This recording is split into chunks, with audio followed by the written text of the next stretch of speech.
இங்கே பாருங்களேன், நான் ரொம்ப நாள் ஆயிடுச்சே என் ஃப்ரெண்டு வீட்டுக்கு போகலாமேன்ட்டு போனேங்க. அவங்க பாட்டி கடையில் நின்றுட்டு இருந்தாங்க.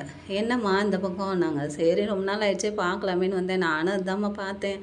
சரி நீ வீட்டுக்கு போ, நான் பால் வாங்கிட்டு வரேன் அப்படின்னு சொல்லிட்டாங்க. வீட்டுக்கு போயிட்டு கதவை தட்டினா அவங்க பேத்தி வந்து கதவை திறந்ததுங்க.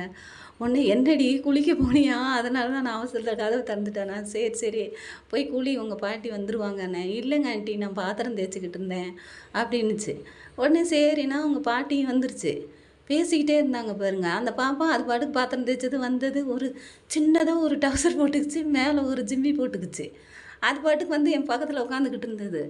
உடனே ஏய் என்னடி இது கோலம் இப்படி உட்காந்துக்கிட்டு இருக்க, குளிக்க போகிறேன்னு நினச்சேன், இங்கே வந்து உட்காந்துக்கிட்டு இருக்க அப்படி சொன்னேன்.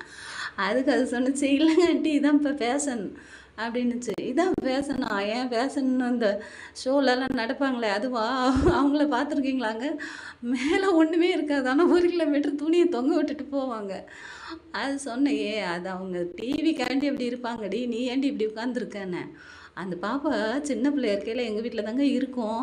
என் பசங்க கூட தான் விளையாடிட்டு இருக்கோம். தீபாவளிக்கு பொங்கலுக்கு ட்ரெஸ் எடுக்கணுன்னா நானும் அவங்க அம்மாவும் தான் ஒன்றா போவோம்.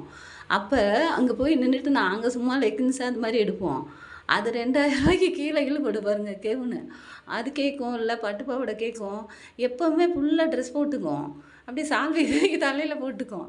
அவங்க அம்மா சுடிதார் போட்டிருப்பா, அது ஒரு நைட்டி மாரி ஒன்று போட்டுக்கிட்டு சால்வைய தூக்கி மேலே போட்டுக்கும். நாங்கள் சொல்லுவோம், சின்ன பாப்பா தானே, ஒரு 7, 8 வயசு தான் இருக்கும். சின்ன பாப்பா தானே, ஏன்டி இப்படி இழுத்துட்டு அலையிற, துணி வேறு தலையில் வேறு, ஏன்டி இப்படி போட்டுட்ருக்க எடு அப்படின்னா. அவங்க அம்மா சொல்லுவா, எப்போவுமே இப்படி தாங்க்கா அந்த பொண்ணு, சும்மா ஒரு டவுசர் அந்த மாதிரி போடுன்னா போடவே போடாதுக்கா, எப்போவுமே இப்படி தான் என் பொண்ணு, அப்படி இருப்பா பார்த்துக்கோ அப்படின்னுச்சு. அப்படியா அப்படின்னேன். இப்போ பார்த்தா அது காலேஜ் போயிருக்குதுங்க.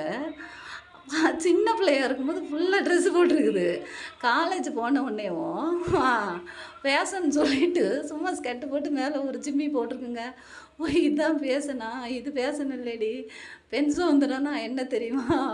ஒலிம்பிக்கில் ஓடுறது, பெண்கள் இராணுவத்தில் வேலை பார்க்குறது. பாரு விண்வெளியிலலாம் சுனிதா வில்லியம்ஸ்ன்னு போய் உட்காந்துட்டு வந்தாங்கல்ல, அதுதாண்டி பெண் சுதந்திரம்.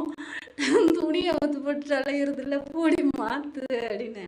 அவங்க பாட்டியும் சொன்னாங்க, இதை தான்மா சொன்னேன், இந்த பொண்ணு கேட்கவே மாட்டேன்னுது, நீனாலும் சொல்லு, அதுக்கு மண்டையில் ஏறுதா பார்க்கலாம் அப்படின்னு சொன்னாங்க பாருங்க.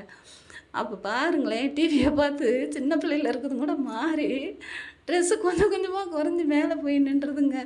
கேட்டால் பெண் சுதந்திரன்றாங்க. ஆம்பளைங்க பாருங்க ஃபுல்லாக மூடிக்கிட்டு மொத்த சுதந்திரத்தையும் வச்சுருக்காங்க. பெண்கள் சுதந்திரம்னு சொல்லிட்டு எதில் சுதந்திரத்தை வச்சுருக்காங்க பாருங்களேன். இது மாதிரியான